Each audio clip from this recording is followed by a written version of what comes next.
మనం construction start చేసే ముందు ఫస్ట్ ఎస్టిమేషన్ అయితే తీసుకుంటాం కదా, దాంట్లో అయితే చాలా మంది మిస్టేక్ చేస్తారు. అదేంటంటే ఫస్ట్ నార్మల్గా మనం ఒక బిల్డర్ని అడుగుతాం, మరి పర్ స్క్వేర్ ఫీట్ రేట్కి ఎంత అవుతుంది అని చెప్పేసి. అందరు ఏమంటారు అంటే 1800, 1850, 1900 అట్లా సంథింగ్ ఏదో ఒకటి చెప్తారు.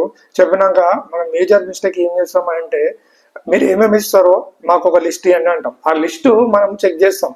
చెక్ చేసే ముందు ఏమవుతుందంటే, దాంట్లో మీరు బేసికే చూస్తారనమాట. సిమెంట్ ఏది వాడతారు, స్టీల్ ఏది వాడతారు, ఎలక్ట్రికల్ ఏది వాడతారు, ఎలక్ట్రికల్ సుధాకర్ అంటారు, పాలిక్యాబ్ వైరింగ్ అంటారు, మళ్ళీ ఆశీర్వాద్ పైపులు అంటారు. దాని తర్వాత నార్మల్ బేసిక్గా లైక్ స్టీల్ ఏది వాడతారు, అంతే. ఆడ వరకే ఉంటుంది అనమాట ఎస్టిమేషన్. ఎస్టిమేషన్ అనేది పర్ స్క్వేర్ ఫీట్ ఇంత 1800. సో చాలా మంది అది మిస్టేక్ చేస్తారనమాట. అట్లా కాదు ఎస్టిమేషన్ చేయాల్సింది.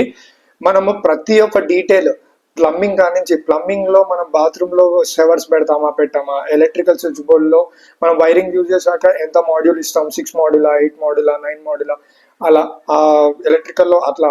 మళ్ళీ ప్రతి ఒక్కటి విండోస్ షెడ్యూల్ అప్పుడు కూడా మనకి ఇన్ని విండోస్ యాజ్ పర్ ప్లాన్, మన ప్లాన్ అయితే తీసుకుంటామో ఆ ప్లాన్ లో ఎన్ని విండోస్ అయితే పెడుతున్నామో ఆ విండోస్ ఇస్తున్నామా లేమా, ప్రతి ఒక్క డీటెయిల్స్ స్పెసిఫిక్. మళ్ళీ పెయింట్ వేసేటప్పుడు మనం ఏ పెయింట్ వాడుతున్నాము, మళ్ళీ అన్ని వాల్స్ కి పుట్టి వస్తుందా లేదా, ఎలివేషన్ లో గ్లాస్ ఇస్తారా, ప్రతి ఒక్క డీటెయిల్. అంటే లైక్ ప్లంబింగ్ అనే ఒక హెడ్డింగ్ ఉంది అనుకో, దాంట్లో ప్రతి ఒక్క డీటెయిలింగ్ ఉండాలి. ఎలక్ట్రికల్ ఉన్నప్పుడు ప్రతి ఒక్క డీటెయిల్ ఉండాలి.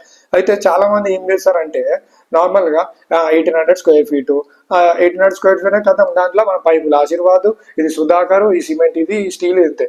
బేసిక్ ప్రాబ్లం ఏడొస్తుంది అంటే, బేస్మెంట్ కానించి మన వర్క్ అయిపోయేదాకా చాలా ప్రాబ్లం వస్తుంది. సో ప్రతి ఒక్క డీటెయిల్ పాయింటింగ్ అనేది తీసుకోవాలి. మనం విండోస్, డోర్స్ టేక్ పెడతారా, నార్మల్ పెడతారా, లామినేట్ డోర్లు పెడతారా, డబ్ల్యూపీసీ డోర్లు పెడతారా, ఇంత పెద్ద కథ ఉంటుంది. అదేదో మనం 1800 చేస్తారు, 1600, 1400 తక్కువనే చేస్తారు. అది కనుక మనం ఎంకరేజ్ చేసినాం అనుకో, తర్వాత మీరే లాస్ అవుతారు. ఇలాంటి మిస్టేక్స్ అయితే అస్సలు చేయొద్దు. సో ముందు జాగ్రత్త ఇవన్నీ మనం అయితే చెక్ చేసుకోవాలి.